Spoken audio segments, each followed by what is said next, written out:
Hi, everyone. Welcome to a very special episode of Second Act Actors. I'm your host, Dr. Janet McMorty, and I'm still a medical doctor simultaneously trying to pursue a career in acting. This is my Sundance Film Festival Part 2 episode, and I'm calling this Sundance Potpourri because I have for you today a bunch of little mini interviews that I had the privilege of doing during the Sundance Film Festival. So these are all interviews that I did with people that I met at the beautiful Sundance Film Festival in Park City, Utah. So please enjoy Sundance Potpourri.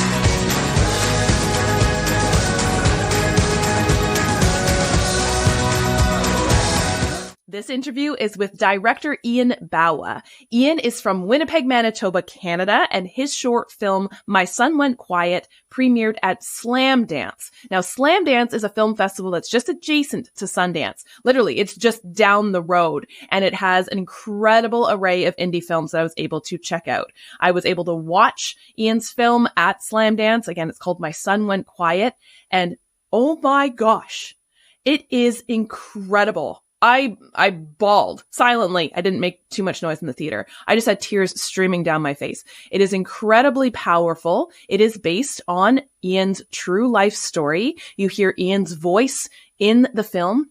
You also hear the real, little bit of spoiler alert, real 911 call that occurred during Ian's life. So definitely if you can get your hands on a copy of this film or go see a screener of it, it is absolutely incredible. Please enjoy my conversation with incredibly talented director Ian Bawa. Tell me your story. How did you get into directing?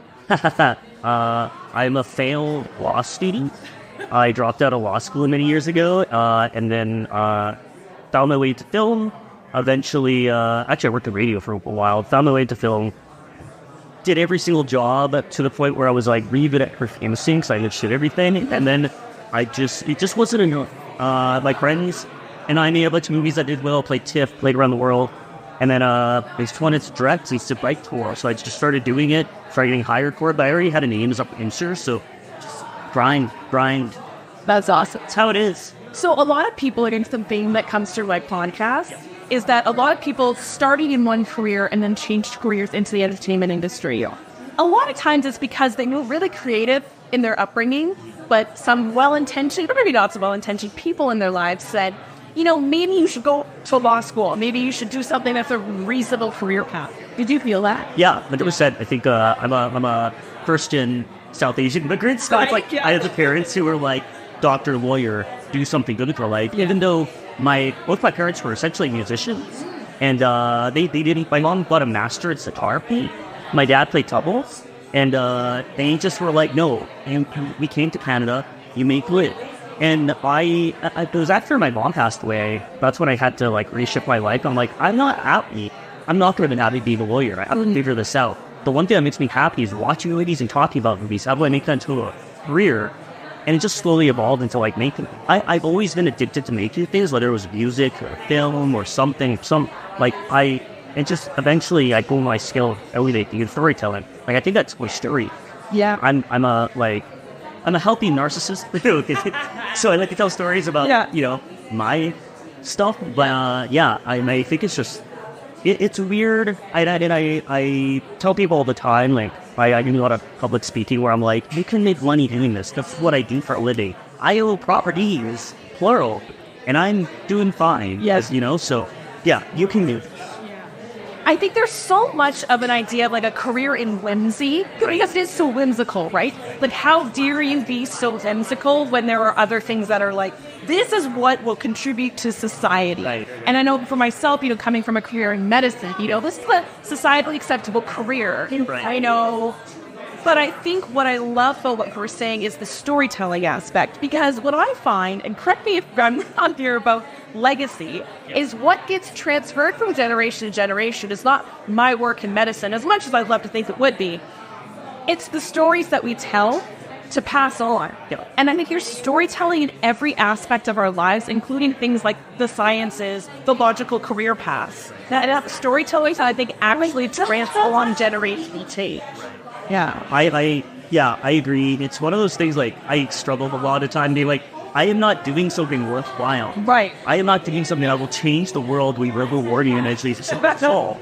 But there's that aspect of storytelling where people create documentaries. They tell this information that's very important, can change that, can create thought or meaning or emotions. And that's the thing, like, I've said now, like, I've done a lot of, like, thoughts of, like, what do I like making? And a lot of it, I like to tell stories that hits the heart. Like, I like to go through a fun world of whatever, and at the end hit the heart. So at the end of the movie, you go, huh, that meant something. Yeah. I did not waste 10 minutes or 30 minutes or 90 minutes of my time. And I think that's right, tweaking it up at a sense. That's creating something and a fun. Yeah. You know. Speaking of hitting the hearts, your movie, when we are here in Park City, Utah, we are at Sundance, but also, just as important, Slamdance, the other festival that's here, where your film is premiering. And I got to see a screener of it at Sold Out. Your film is called My Son Went Quiet. And I kid you not, and I'm not blowing smoke up your butt. I had tears streaming down my face. Really? Yeah, that's right. It is so moving. And I know a bit of the story behind the film. Right. But I would love if you would share the story behind the film. Yeah. Because it's so powerful. Yeah. Well, Sundance 1 is like, it's funny. It's an interesting festival because it's like parallel to Sundance. It's named in existence because Sundance was so big that they were like, let's make the sister festival that's just as cool. But it's like the hipster where Christopher Nolan and all these like big directors started out. So it's like that. They were like, you start there and then you do Sundance. Right. So it's great. And it's like same party, same vibes. But the movie started out as like this short story after my dad died. I wrote this like story of just like me grieving. And it was this, it was about this father and son. They come back from a funeral and the son stops talking, and they start seeing a shadow on the wall, and the kid thinks it's his mom, and the dad kind of accepts it and like, this shadow on the wall probably is your mom, and the shadow, you never fully see it move, but it kind of has these like weird moments where you kind of focus it. You never physically see it get up and go do something, like it kind of does weave. So you know it exists. And it's the idea of grief and how grief stays with us. And it's like, I'm not going to spoil the movie, but there's like a twist in it that like where you think it's going somewhere, but else. And yeah, it's a movie, like, honestly, it struggled with it for a long time. Just, first of all, like, both my parents died. And so it just comes from a place of, like, grief sucks. Yeah. And sometimes it never stops something. Yeah. I was also worried that it might be grief porn. And I don't think it is at this point, but, like, it's something I do struggle with sometimes. But, you know, grief is so confusing. So whatever I interpret is fine. What other people interpret, and I'm happy people want to see it. Yeah. It is a beautiful film. Again, I was very, very moved by it. I know a lot of people in the theater that I was in were very moved. And it was very interesting because in the order of the shorts that we saw, you came right after probably the quote-unquote funniest one. Comic relief, interesting, right? Everyone was laughing. It was kind of like, yeah. And then yours came on. And I don't think many people knew what to expect. Love it. In the best way, yeah, right?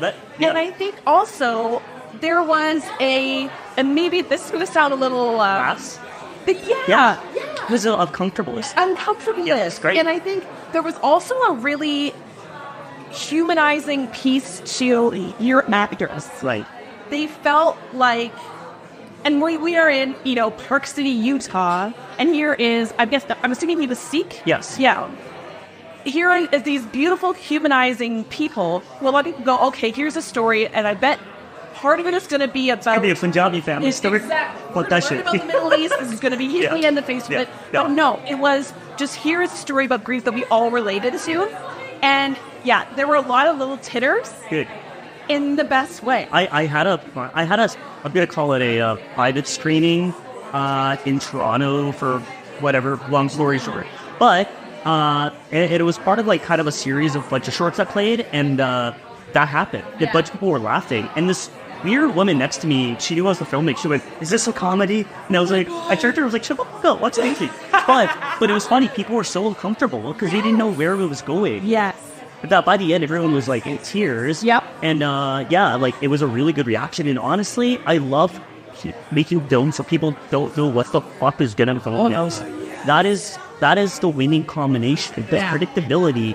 It's too much in a world. You know, the joke is Simpson did it. Simpson has done most things. Yeah. And so now we have to like find a way to reinvent the Simpson or reinvent the new idea. So like if I can find a way to like trick people into thinking one thing and we go this way or just new direction, great. Yeah. Always be different or always be bigger. I love it. Do you have anything that you are looking forward to coming up this year? I'm making my first feature. Yeah. So thank you. In like 8 months, 9 months. So stress of that. And yeah, I have a new shorts that I made that was part of the Canadian Film Center that I just graduated from or finished. And so that will be going somewhere at some point. So I don't know if it'll be back here or somewhere, but you know, it's going to start its festival circuit. This one is just beginning. So one on the go right now. And I'm shooting a TV show with my dog for CBC in Canada. Oh, yeah. That's fantastic. So we're traveling around right now and we're almost done that. So very cool. A lot of stuff on the go, but that's awesome. Yeah. And your premiere of My Son Went Quiet is when? It's Wednesday, the 24th at 3:15. Perfect. At the Euro in Park City, Utah. It's a part of the Sundance Film Festival. This interview is with second act actor John Mawson. John is a merchant marine turned actor. He has a really cool project that he talks about. It is an audio drama. Ugh, we love podcasts. Yes, my podcast is a non-fictional podcast, but this is a fictional audio drama, fictional podcast. Definitely check it out. I'll put the link to it in the show notes below. Please enjoy my conversation with merchant marine turned actor John Mawson. So tell me your story. What brings you to Sundance? How did you get into this entertainment? Well, I'm here at Sundance with my co-director every year for the show we on Sensible that we've made, which we'll be launching on Grammy the next film. So we're very excited about that. It's been a major project in many years. And so that's like we did. I came here on our side, I did here, she was like 12 years ago. And just to ride on stage, it's like, I need to know what's going on in this world. So I came along and just sort of deer in the headlights, really. Yeah. So I'm really enjoying it.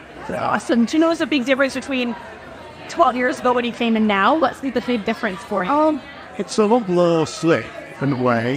One can fly it outside and always you don't have to spend a ton of life trying to find public charge for, which is what everybody was doing still, because those phones lasted the whole day. Amazing. Yeah, so that was a big difference. That's a big difference. Our phones do better. Yeah. So that's great. And as to how I got into the industry, well, I had a Welsh job out, and this you'll enjoy much, maybe, with back up for 13 years, qualified as a subs-captain.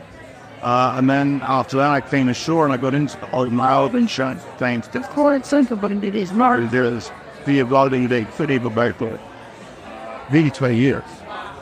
And to fill that time out of, I introduced me about that time to interacting and what did the community theatre here and your favourites. Is me. And twice. Very good run, and might have been my Miami's house, and like more and more as one day I go for the actually cracking line about that left every way in the company back to that telephone. And like I went from school. I did 18 months postgraduate course in a very good school in North School. And then I was myself military world at that tour, and they did quite well in London. But I was aware that I was up against a guys have been here. Quite, yeah. Resumes this short, and I didn't. I was needed, and so I came out here for a look-see in 2002. And thought, if I can get my resume together, good odds if I could get a visa, maybe I'll come out here to fair with it. And then I thought, leave all your indie movie to Sam Lyle, and I did a Western play. And as a result of that, I was absolutely gave it. And I came out here in February 2011, and I'm still here. You know what's interesting? The visa travels through a lot of my podcasts is this feeling of when you get to this industry later in life, you're behind. The train is left the station and you're constantly feeling you have to catch up and tell people who've been doing this for long. So, do you have advice for people to try and, if that is the case, catch up to the train? Or like, just any advice in general for trying to get into the thing for later on? There's a couple of things I'd say. Firstly, play to strength. In my case, I haven't been in a business background. I'm very organized in the business way. I've got called out in acting in a very focused way. Getting my reels, getting my headshots, getting my representation, finding the right project. Secondly, make your own stuff. I made a web series with a day of why being allowed. Working some friends on the web series that did well, but they got it harder.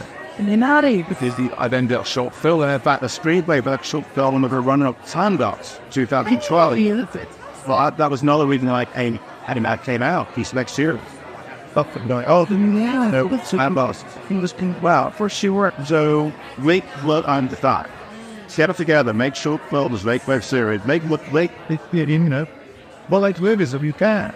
Nowadays, make an onion movie. Just a Chinese experience to tell our story of purely for the end. Here, tell me more of that. How did you develop it? How did you get the cast? Well, we're going to be doing a panel about this in a few minutes, so you'll come along and see it, but it's brief. And Brian, he had a suggestion that a stream line about he's based in chief stories of partnership in World War II, which I was obviously aware of because of my background C, would make a great audio experience. And we said, well, what's the motive? And basically, make it play here. I believe it was channel. So we reached out to the dance at that day. We reached out to that. Let's see. You got to hear this. And managed to put it together with we both Ryan Cox and the help of it. And almost very Saxton, Albania. And that's it really well. And Harry Allen, and he started the book and bought it in view because it was what that. Oh, of course, the way it's so easy. They could be in there. Well, some had host studios, so we ours studios for it on the COVID safe. And then moved into it, and then uses nearby, and all the active 47 meters in Sheffield. Mainly done by Tree, working on the final studio. It's my babies. And then we copied what yeah, that's what it is about. Very proud of it, and Stevie now caught, I believe, and my thoughts are multiple just. Yeah, that's the one. I mean, either you saw it. Oh my gosh. Don't have to clean your CNs. And I have a black and white print of the ad videos cameras there at the same time. We have confirmed. Had a black and white print of the headbands on the mic. In his head, we has been stream. Oh my god. I think it's a lot. It's reading your read word. Like, no bit about how. Yeah, if that's not a cure for imposter syndrome, I don't know what is. What you thought? You are meant to be here when you're meant to be thinking. I could tell you. Believe it. And I do think that when you come to this place, when you think of life experience, that people who are learning actors may not have a body. They may have much more experience on the hammer on stage. Do they have a life experience? In my case of Tower CEO as a CEO or vice president of a company, and so much not for a role of a vice president of a company. Well, I've been there. Not been there.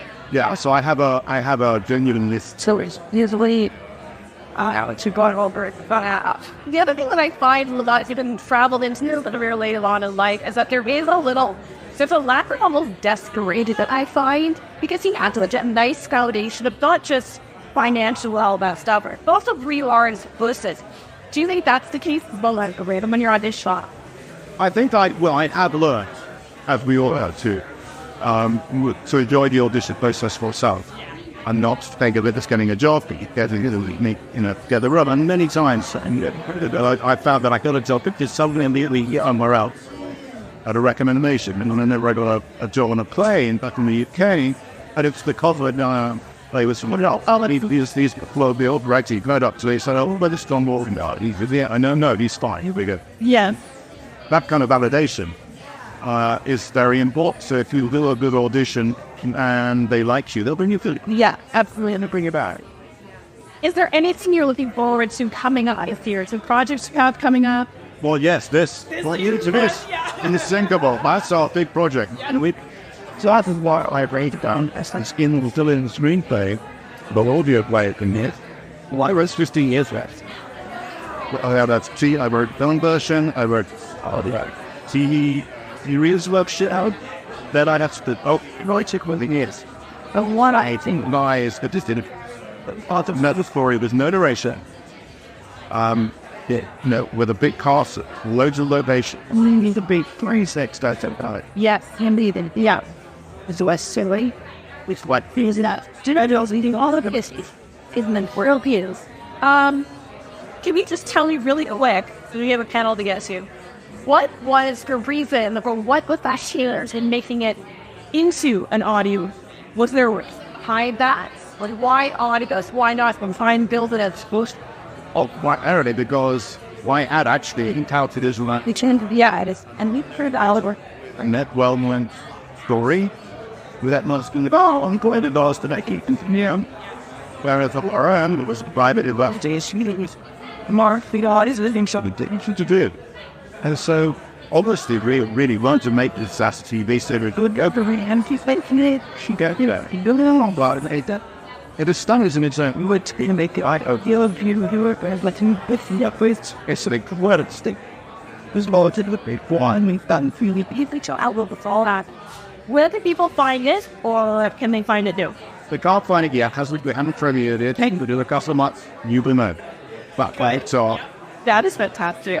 Wonderful. This clip is from the live panel at the Cannon House at the Sundance Film Festival. You will hear the voices of Chris Nash, the director of In a Violent Nature, and Pierce Dirks, the director of photography of In a Violent Nature. In a Violent Nature is the only Canadian film to have been shown at Sundance this year. It is absolutely terrifying.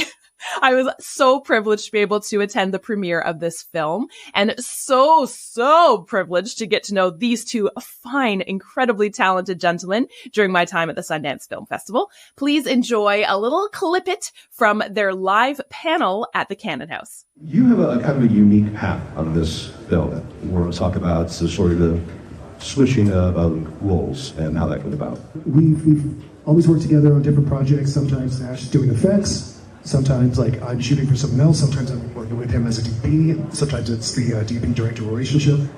But for this project, I got involved quite early on. There was a different cinematographer attached. And Nash, you want to talk a little bit about the very sort of like original block of filming? Yeah, sure. So we actually shot this movie twice. We had one block of shooting. We shot a completely separate area of Ontario, Canada. We had a different DP attached, our friend Andrew Appel, who was an excellent DP and director, just a great guy in general.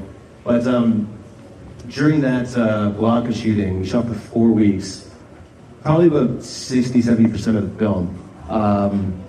We just had a lot of, being a low-budget indie, you're going to have problems.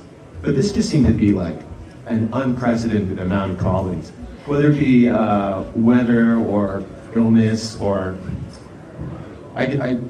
it's really, my trauma is just going to be Louise. But when we were done and we did an assembly of the footage that we had, and it didn't feel right. It's just like we weren't quite hitting the note. Our Monster Man didn't look as good as we thought it should. We had an issue where we actually, our main character we had playing the monster himself had a sudden illness and had to be replaced. So with our main character being replaced, we was thinking like, okay, he's in a costume, it's going to be okay, but the physicality of the performance was just too different. Even though every replacement gave a great job. So we made the decision to essentially reshoot the film using the remainder of our budget after essentially shooting principal photography. So we had to go completely strip down the crew.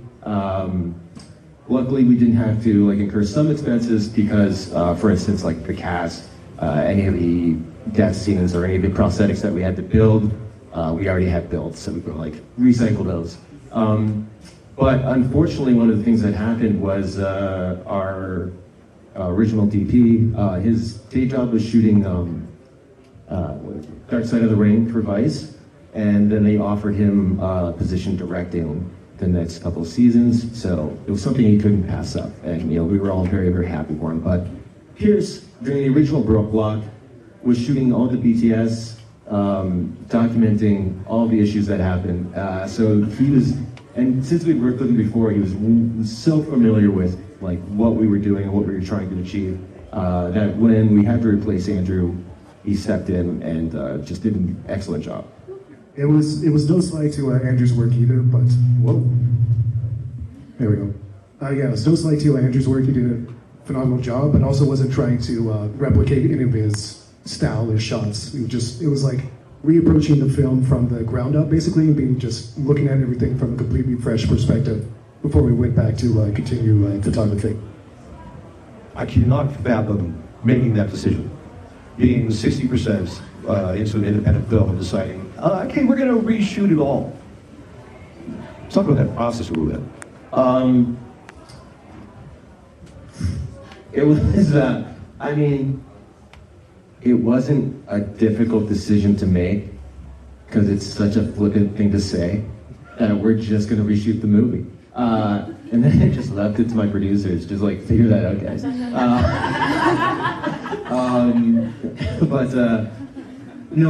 of the things that we just had to make some decisions. One of the things that we did experience was that due to the nature of the film itself, shooting remote locations, we're having to lug in all this equipment.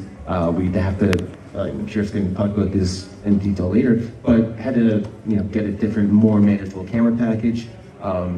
Whittle down the crew pretty excessively, and then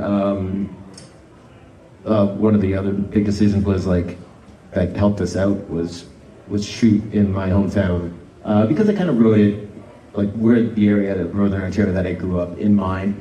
Let's just shoot there.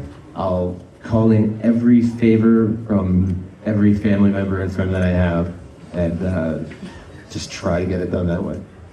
And that original block was invaluable too because it let us know what wasn't working. It let us know what was, but more importantly, what wasn't working, so we were able to reapproach things, refigure it out. And it also wasn't for nothing because we still ended up with one shot from that block of the film. Yeah, one shot.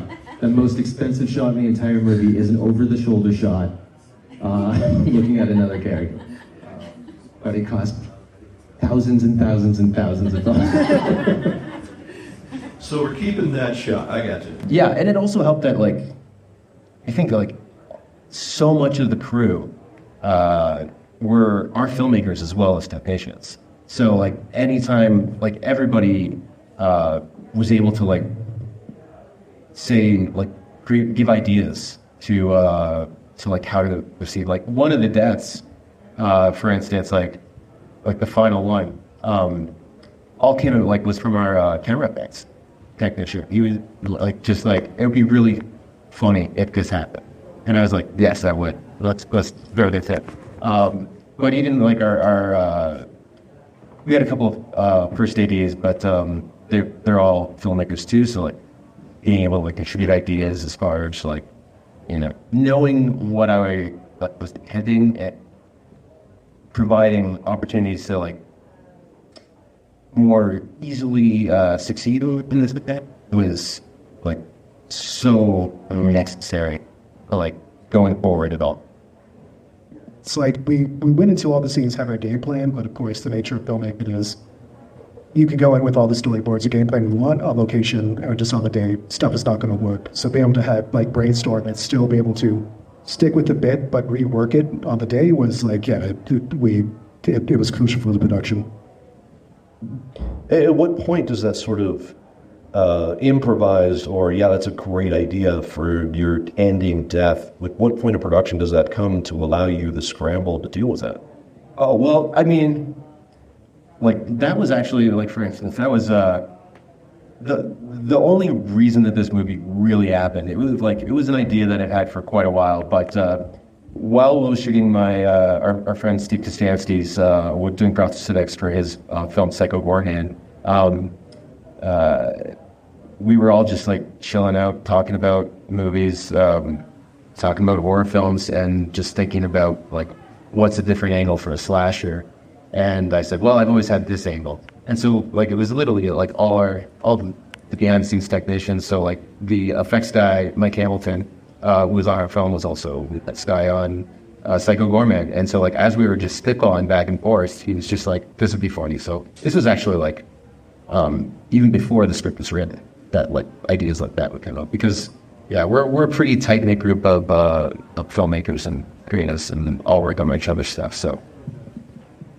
And continuing that trend on the set of Violent Nature, Steve was just, we're all joking around, and that's where the concept of his next film came from. So the tradition is continuing. So I'm sure maybe your next film might come from Steve Zewis. Very likely, yeah. Nice, I love it. I want to be in some of your behind-the-scenes discussions. See if I can get my next film.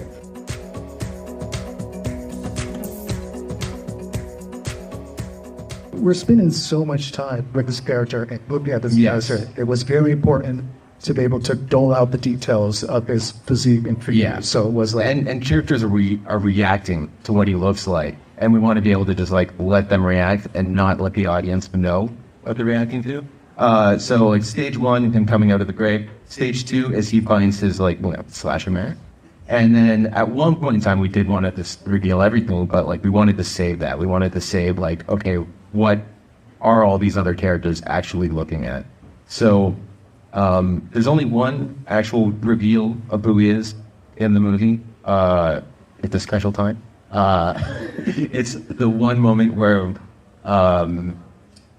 he's slightly humane. But because of that, we just had to make a lot of decisions of like how we're going to shoot this. A lot of it is following like third person from behind. And then we're focusing in specific moments like revealing his hands, revealing, his weapons, or even just keeping him in the shadow, keeping him in silhouette. It was a fine balance of finding shots where it's just like, okay, this would play good as a silhouette because it's really about his form here, very a little bit more detail to kind of feel bits of his hands, to feel like the texture of the weapons, to feel like how dirty his clothes are. It was all about just finding the sort of the right textures that we could reveal on this character. Yeah, and it also just, when you're doing that, when you're, putting up these restrictions upon yourself, I find that it really does create a more significant, impactful image or something more memorable for the audience. It's also a really delicate balance of exposition and then getting us to understand this character and where he comes from without being able to cut to other actors talking about him. So we're getting sort of off-camera dialogue, we're getting people in the distance talking about the legend of this that's very delicately handled. Were you worried about that aspect of it or worried about... Yeah, no, for sure. We do use a lot of tropes that are already established from other slashers. And that is a tool that we use to communicate information. So, like, you kind of are familiar with, like, okay, this character is this character, this character with this character. I've seen this before in other movies, but we use that as a launching point for us to be able to, like, talk or discover more about our actual slasher. So, because we're following the slasher the whole time, it's all the stories revealed through background chatter of like situations that he's like walking into before he kills some unsuspecting person. So it's like they'll be talking about their own situation that's going on, because there's always like some sort of relationship problem, some sort of like asshole boyfriend or something like that. So we're picking up on all of that and then getting that whole story communicated. So the sound design was actually incredibly important for this film. But at one point in time, like our mixers, who were amazing, they followed my direction to a fault, where I was like, I really want to have the sound be in the perspective of our slasher the entire time. And so like, everything's coming in at a distance. But that just became, like, we unknowingly created a white noise machine that just, like, it was the first time I watched it where I'm just like, I'm really tired. So we played around with that and just, I'll increase the volume to let the audience like get some story, be able to attach something to it. So, just giving everybody something a little more fun. And going back to a second what Ash said about all these characters taking such inspiration from traditional slashes, that's one of the things like we are very aware of. Like so much of the mythos of the film is tied to these classic films that the hard hero you love so much. So it was also a conscious decision on our part not to have this movie look like those movies and try to have it be its own sort of fresh sort of take.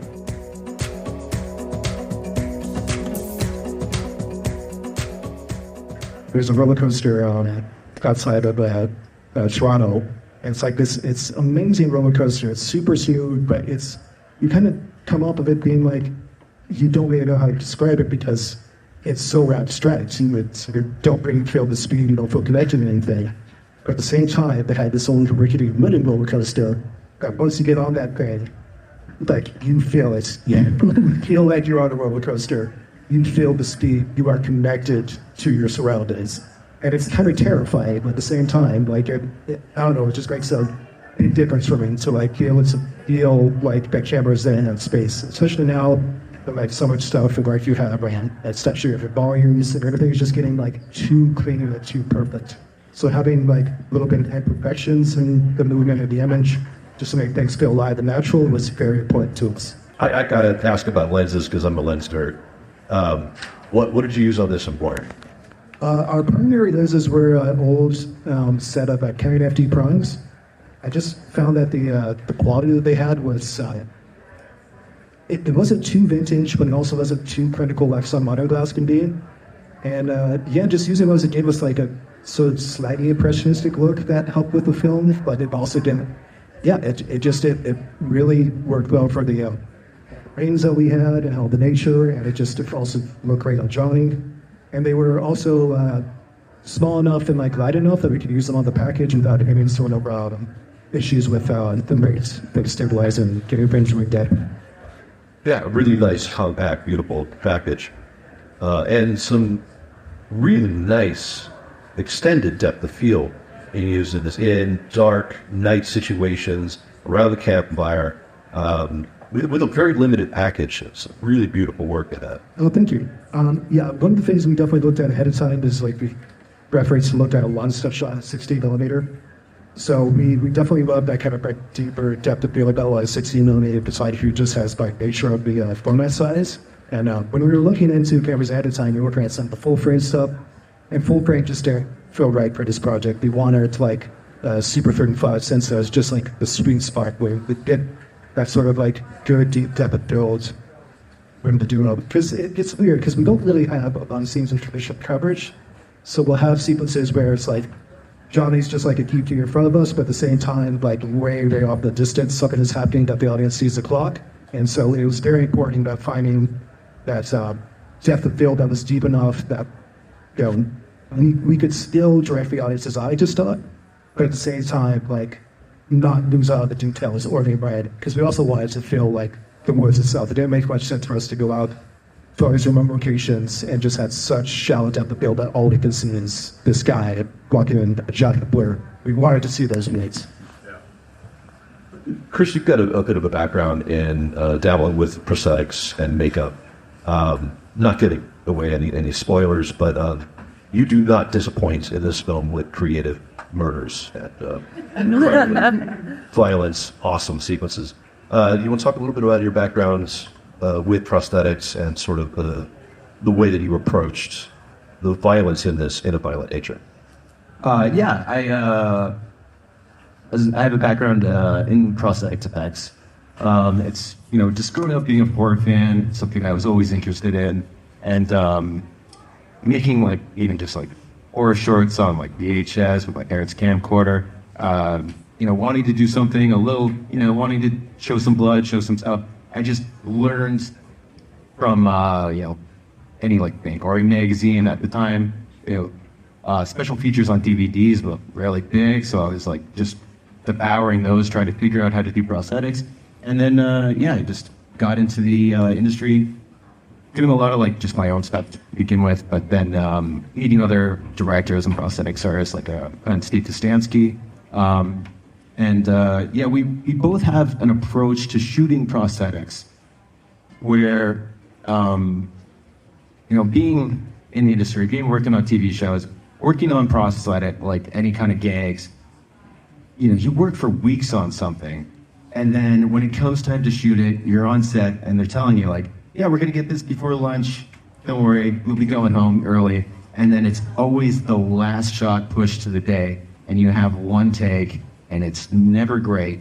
And then they just go and work with VFX anyway. So we've been, our approach has been all VFX are kind of just a whole other deal of themselves. Anytime we have to incorporate an actor, we'll shoot out like the actor's coverage for it, like with any specific location we need. But afterwards, it's almost like a completely separate unit where we have just a time. We're not under a schedule for the actor having to lead, and it just gives us time to like dabble and perfect things. I've throughout my career, like I've done a lot of secondary shooting for different films, and like my sort of up to this point, a lot of my work has been filming practical effects for films and just like prosthetic effects. And like they are so amazing. I have such huge respect for the talent, but it's like any performance. You need time to coax the performance out of like these effects. You can't just go in and be like, okay, one take, it does a thing, and then we can just like get cut, right? But like, no, you need time to work at the performance, but being able to capture stuff in camera, it creates such a visceral feeling from the audience that is so important, especially in this type of film.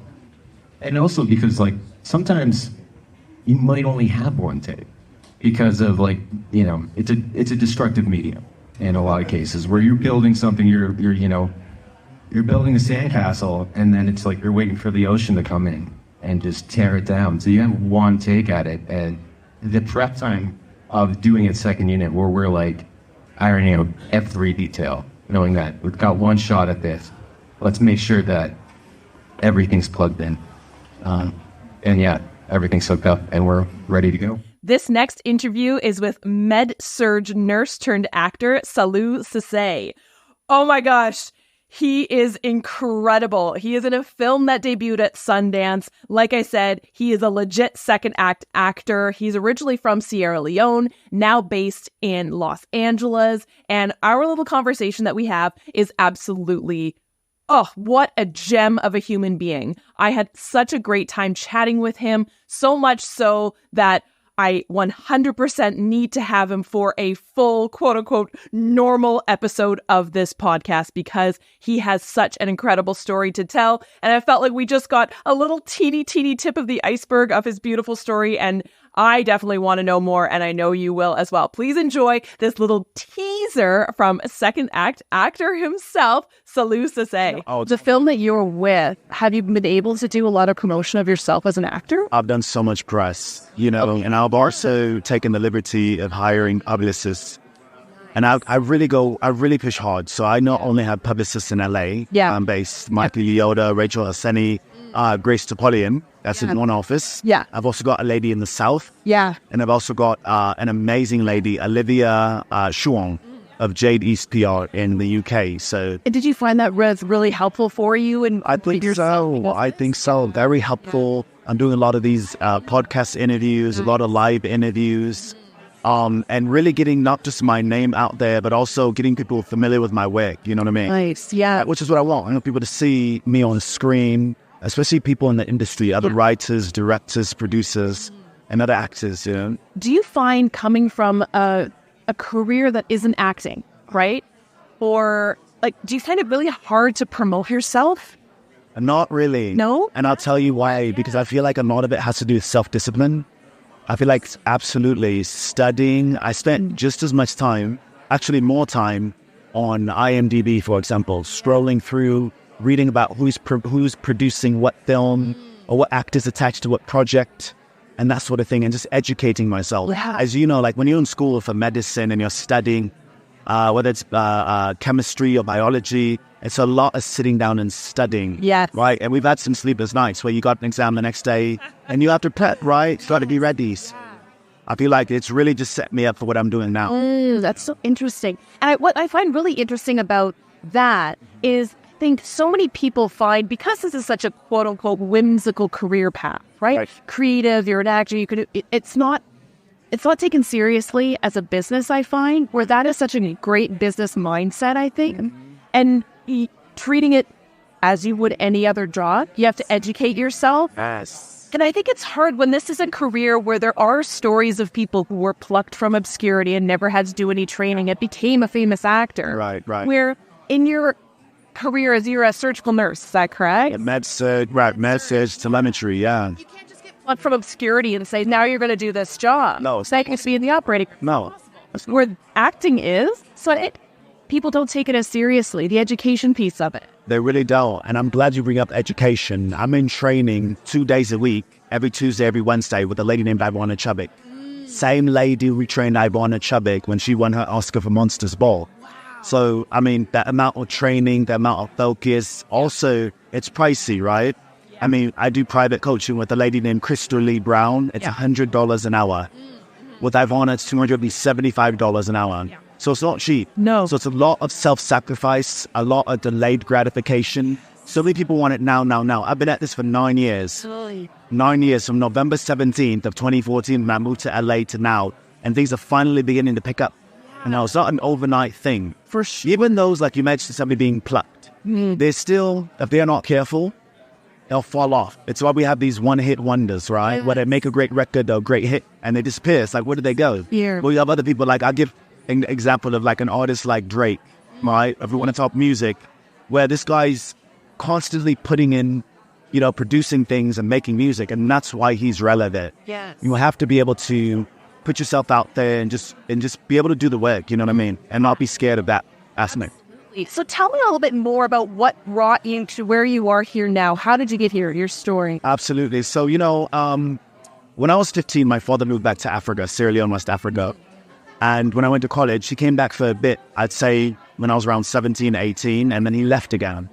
So I feel like a part of me's got there's this little boy inside me that really wants to be seen by his dad, and I think that's a major reason why I went into film and TV. Yeah. I remember one of the last things that my dad saw me do was improv in college. And I remember him being really thrilled, laughing, having a good time, him and my mom. However, my mom knew he was going to be leaving soon. And so her thing is, you need to do a degree in nursing so you have a solid job and a good income. Yeah.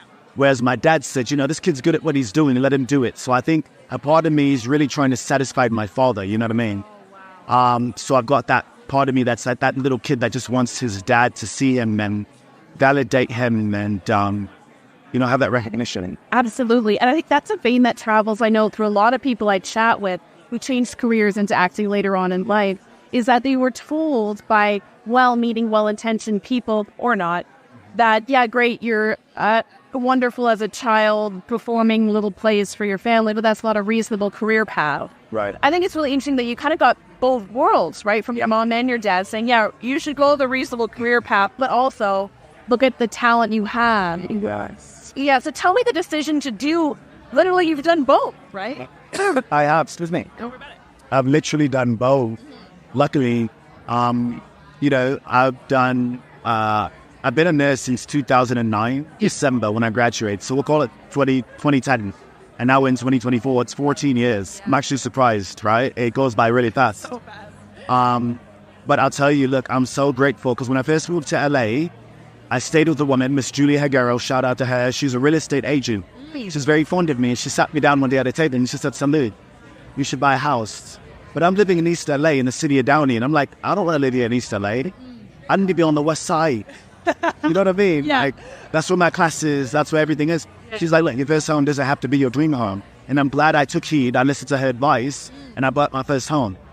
And that's allowed me to, for example, rent goes up every month. Yeah. Or every year, or whatever it is, right? Yeah. But with me and my mortgage, it stays the same. If I refinance, I can drop it down. Yeah. So ultimately what I'm discussing here is a foundation that I've been able to have from the very beginning. And I think it's very important as artists because there's so much up and down. There's so much, you'll book a role, a recurring role, a co-star role maybe becomes a recurring role, or you shoot a movie. There's so many variables, you know what I mean? So when you finally have a point in your career where there's some consistency, it's a good place to be, but you have to be prepared for the dry moments where things aren't really going as planned. For sure. And do you find because what I think is so frustrating for people in those dry moments, and just in general, is the lack of control that we have as artists. Where I think in a career, especially in, the operating room, med surg, it's consistent. It's control. It's consistent. Yes, because people are always going to be sick. They need orthopedic surgeries. They need they have cardiac issues, respiratory, what have you. So I think in those moments where things are slow, it's a good time to pick up a book and read. It's a good time for meditation. It's a good time to create on your own, whether you're writing. It's a good time to just make sure that you're engaging in class, audition technique, scene study, maybe even improv, right? So you're keeping your instrument sharp. Absolutely. Do you have any advice for people who are looking to change careers later on in life or switch from a more reasonable career path to one with more creativity like you have? Yes, I would say make sure that your foundation is solid. There's nothing worse. Like right now where I'm at in my career, I'm doing well artistically. Yeah. And on the business side, I'm also doing well because I've got the funds to pay for publicists. Yes. I've got the funds to fly myself to Sundance and put myself up in a hotel and, support myself while I'm here. I've got the funds to go to Cannes or any other film festival where I can promote myself even further. You know what I mean? Yeah. So I would say make sure that your financial wherewithal is in order, really. I think that's so key. And I think so many people who are coming at this later in life, we feel like we're behind, like the train has left the station, we're trying to catch up. But I think we can't ignore the fact that if you have a solid foundation, especially financially, the desperation almost isn't there. Yes. As actors. Agreed. Yeah? Agreed. So, you feel more free to take risks. For example, when I auditioned for Manadone, they tell you not to play music in your auditions.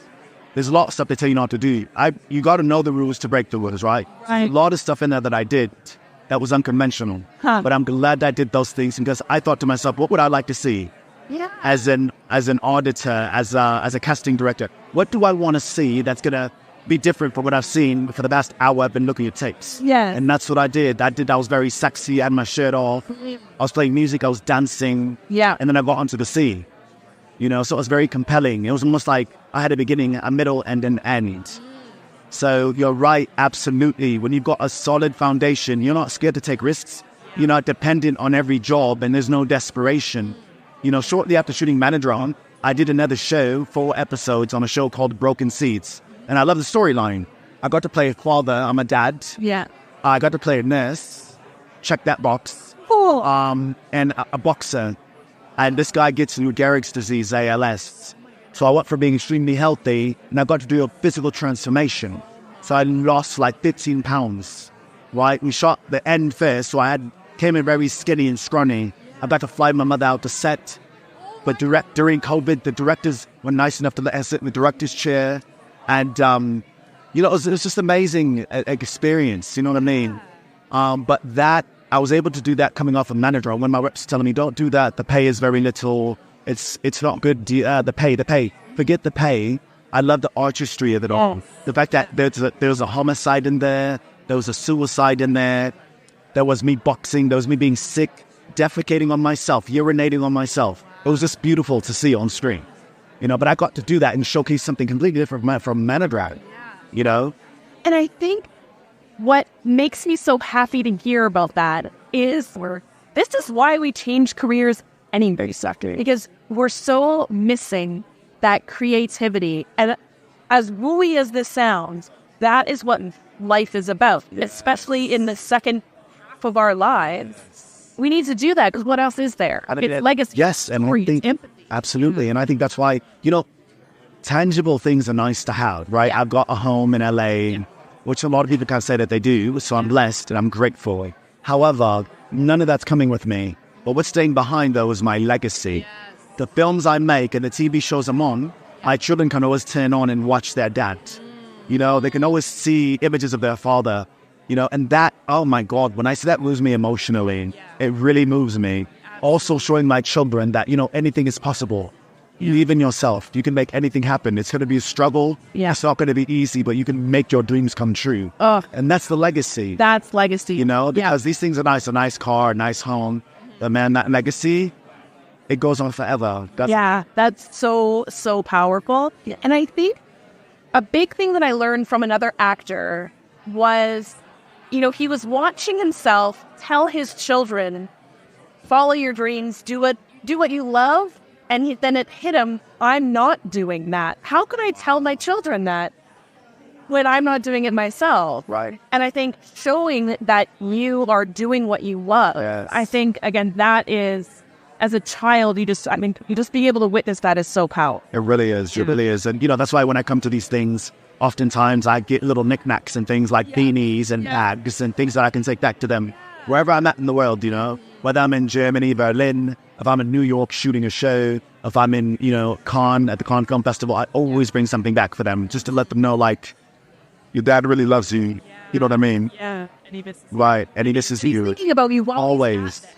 Always. And I use them so much in my work, I really do. So it makes my work a lot more riveting, a lot more heart-wrenching, and very nice to watch, for the viewers. Yes, people want to see that. Yeah. Sure.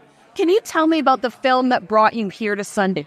Tell us the story and your role in it and how you got involved. Absolutely. So I did a picture with Adrian Brody and Jesse Eisenberg. Odessa Young's in the movie as well, and myself. Now, Riley Keough is an executive producer on there. And, she's a sweetheart. She's very talented. Her and another lady named Gina Gamel, they won the Camera d'Or at France a couple of years ago. First time Writer Director Awards. And so I auditioned, they loved me, they brought me in, which really, I always give them their credit and their kudos because they really opened the door for me. It's my first big breakout role after 9 years of being in Hollywood. So that film right there had its world premiere at Berlinale. I was under the impression it was going to be here last year at Sundance, but I think there was a conflict of interest because Jonathan Majors had Magazine Dreams, where he played a bodybuilder. Now, in Manodrome, I'm a bodybuilder. Jesse Eisenberg's character is an amateur bodybuilder. He's also perplexed because he's dealing with he's battling with his sexuality. So there's that. He's got a girlfriend at home who's pregnant. The money's low. He's not living his dream. He's a Uber driver. So, and of course you've seen what Jake Gyllenhaal and Heath Ledger did in Brokeback Mountain. So there's elements of that, right? There's the LGBTQ theme. There's also, it gives homage to Taxi Driver, Robert De Niro's Taxi Driver, and also Fight Club. So it's an amazing picture. The writer-director John Trengove, he's an award-winning writer-director. And look, everybody in this picture is with CAA. I admire and adore CAA. I've read the book Powerhouse. Yeah. Right, Powerhouse. Yeah. It talks about Michael Ovitz and how those guys left William Morris and developed CAA. And it's such a powerful story. It also supports my notion that, you have to have an obsession with what you're doing. You can't do this thing like a hobby. It's like if you're in a relationship with somebody and I'll call her sometimes. I'll text her sometimes. What kind of relationship is that? But if you're consistent, you wake up in the morning like, babe, how are you? You're consistent. You text her, hey, babe, mental check, emotional check. How are you feeling? Physical check. When there's a relationship with your business, with your craft, then there's a lot more, there's a higher likelihood that you're going to succeed. Well, it's going to come back on you, right? Because you're investing in the relationship. Exactly. They're going to, What you put in is what you get out. Yes, that's what you need. Tell me about, for most people in my audience, again, are newer to the industry after a different career. They would never even think in their life bingo card that Sundance would be part of it. What has it been like for you being here? It's been astronomical. I mean, it's been a lot more than I thought it would be. Yeah. The other day, I'll tell you, I was at the Audible House and I met up with Coleman Domingo. Kenya Barris was there, Coleman Domingo. It was a private sort of a gathering. Yeah. Shout out to Olivia Shuang, my publicist. And it was really nice because I got to chat with him. We bonded over a film he did called Zola. And in Zola, Riley Keough was in the film as well, Taylor Page. And so I told him that, Riley and I worked on Manodrome. And so we bonded over that. Also complimented his work on Euphoria with Sam Levinson, Assassination Nation. So we just bonded. So we made a connection there. Yeah. He started following me, I followed him. And it's really, and this is like a place where real connections can be made. Yes. Yes. Because success and evidence always leaves clues. So mentorship is something that's really important, right? So hopefully over the course of some time, if I have a question or a concern, I can reach out to him and say, hey, what do you think about this? And hopefully if he has the time, if time permits, he'll reach back to me and say, hey, this is what's going on. Absolutely. So in this environment, you get to meet people, you're in proximity with, I'm at the Macro House with Michael King. Charles King. Oh, yeah. Charles King was an executive at CAA. One of the first black executives at CAA. Now he's developed Macro. Macro's, they do film, they produce. I was like, that's... Macro's King. Macro's huge. Yeah, we were just over there. And the fact that I was able to get on the list and go to their party or get on the list and go to like speaking engagements and listen and learn. This is a lot of connections to be made here, but I never knew. For 9 years, I didn't know. Well, you don't know what you don't know. So now I've been here and I plan to be here every single year. I also understand the importance of writing and producing your own content. Yeah. You learn, It's a constant learning. It's like in nursing, they say, or any health field. What if you like, you know it all? That's when mistakes can be made and you become a dangerous practitioner. Totally. Absolutely. So you have to stay curious and empathetic, I think. Those two things. I think artists have to stay curious and empathetic. That. Do you have anything that you are looking forward to, projects coming up? Well, yeah, next month I'm going to London to work with a guy named Gerard Johnson. It's my first time in the UK, so I'm looking forward to that project. I'm shooting for about a month, so end of February till end of March. So that's something that I hope folks really want to, look out and see. Manodrome is now on Apple TV, Amazon Prime, so they can see it there. Where could we see it? Yeah. Yes, so they can see it there. Nice. Wonderful. Do you have any final words of wisdom? Yeah, just have faith in yourself, stay curious, keep reading, keep studying, ask questions. Sometimes you can feel kind of dumb when you reach out to people and you're like, oh, what's up? But you have to sometimes you have to be fearless. Ask questions, and you'll find your tribe always. You'll find people who want to support you and, edify you and build you up. And I love it. This next conversation is with filmmaker and actress Amira Lopez. Oh my gosh, I met her in the best way possible. I had just finished an interview with someone at the Impact Lounge, and she was kind of watching a little bit over my shoulder and came up and introduced herself afterwards, and we struck up a conversation. It was delightful, and I said, oh my gosh, why don't we have a conversation that is recorded? Please, please, please let me interview you. And she is incredible. Please enjoy this lovely little conversation with a beautiful stranger turned friend, Amira Lopez. Okay, so I'm an actress and then also a filmmaker and director. And I actually started acting first, building myself as an actress. But then, I just kind of wanted to change gears because I wanted to make bigger roles, especially for women that are Latina, Indigenous. And I thought, well, why not get into the writing space of things? Yeah.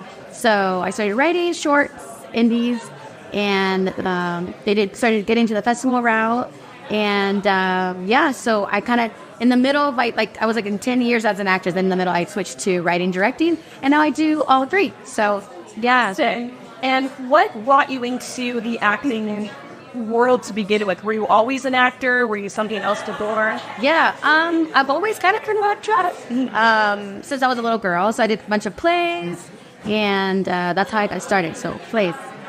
Now, a lot of us get told by our parents, well-meaning people, that a career in acting, producing, the entertainment industry is not a reasonable option. Go be a doctor, go be a lawyer. Oh, my mom totally wanted me to be a doctor. Really? Or a lawyer, because my mom's a lawyer in El Salvador. So that was her thing. My mom was like, be a lawyer or a doctor, and that would be amazing. Yeah. Yeah. So what made you not do that? What brought you through? Honestly, I've always just wanted to create. I think I'm an artist at my soul. So whichever outlet that is, whether it's in front of the camera or behind the camera, I've always been an artist. And I used to dance, you know what I mean? So when I did plays, I did all of it. I acted, danced, and sang. So I don't know. I feel like I've always, as a little girl, always had this thing to just have pour it out. Yeah. Yeah.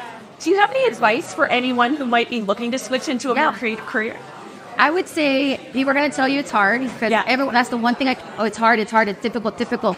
You have to do this, do that. It's going to take you a long time, But I think ultimately is if it's in your heart and soul and you have the passion for it, no matter how hard it gets, you're going to push through. And then you're going to meet the right people that come along in your path to help you out. So but you have to be specific on what you want and say, this is what I want to do. So then the people around you, if they hear you, they can help. So that's my best advice. And And tell me, do you have anything that you have coming up that you'd like to promote or you're excited about? Sorry, I have to get going. But one thing I would say coming up is a short film and my feature coming up. Yeah, they're still on the low, but hopefully we'll get into Sundance. So pray for that. So stay tuned. But you can follow me on Instagram. Yeah, the Armida Lopez. And that's me. Thank you everyone for tuning in, and thank you everybody for allowing me to interview you, record your panel conversations, and just be a part of your Sundance experience. I so appreciate it. We will be back to our regular scheduled programming and normal, air quotes, episode next week. I hope you will all tune in. Bye.